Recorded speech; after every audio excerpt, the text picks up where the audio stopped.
Si Jesus mibalik sa langit. Ako si Angela. Ako si Thanos. Ako si Mama Amor. Bisaya for Kids! Woohoo!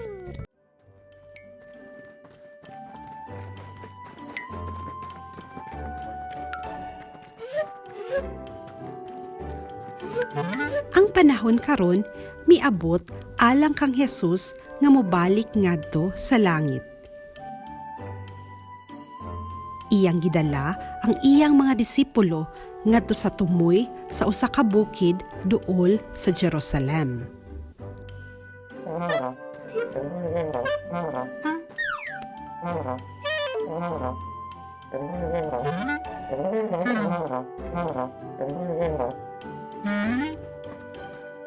Si Jesus nakapakita mismo sa iyang mga tinun-an sa 40 ka adlaw na karon.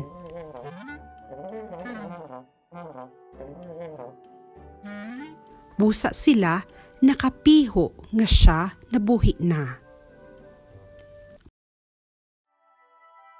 Mauni ang akong gusto nga inyong buhaton, miingon si Jesus.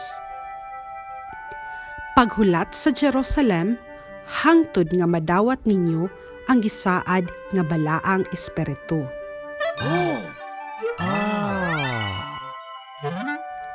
Ang balaang espiritu mao ang aktibong gahom sa Dios nga motabang sa iyang mga sumusunod sa pagbuhat sa kabubuton sa Dios.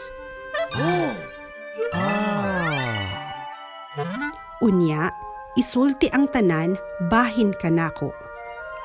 Lakaw gikan sa Jerusalem, sa Judea, sa Samaria ug unya sa ubang bahin sa kalibutan.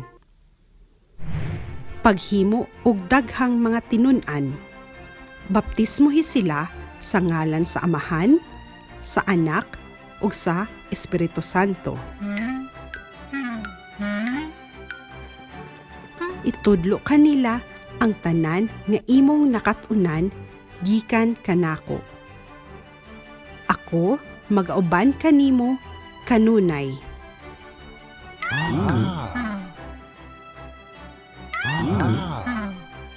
Sa katapusan, si Jesus miingon, "Kamo magwali bahin kanako ngadto sa kinalay-ang mga bahin sa yuta."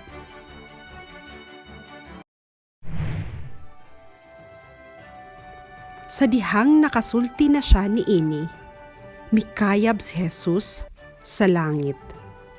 Mikayab siya hangtod nga nawala siya sa panganod.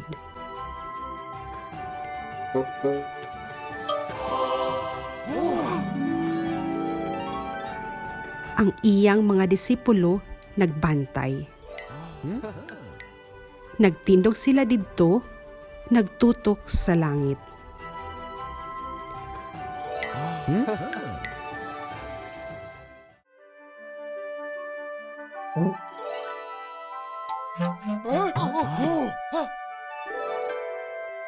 Duha ka lalaki nagsulob og puti mitungha. Sila misaysay.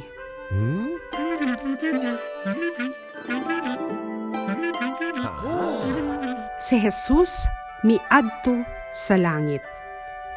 Mubalik siya sa samang pamaagi. Busa, ang mga tinun-an misunod kang Jesus ug miadto sila sa Jerusalem. Si Jesus miadto sa langit ug misugod sa pagmando sa iyang mga sumusunod sa yuta gikan didto. Mga higala, mao kadto ang istorya sa Pasko sa paggabanhaw ni Jesus. Daghang salamat kaayo sa suporta ninyo. Palihog kog share, like, ug subscribe sa akong channel aron magpadayon ang YouTube sa pag-recommend ning mga videos sa tanang Kabisayaan. Daghang salamat ug kita-kita ta sa sunod.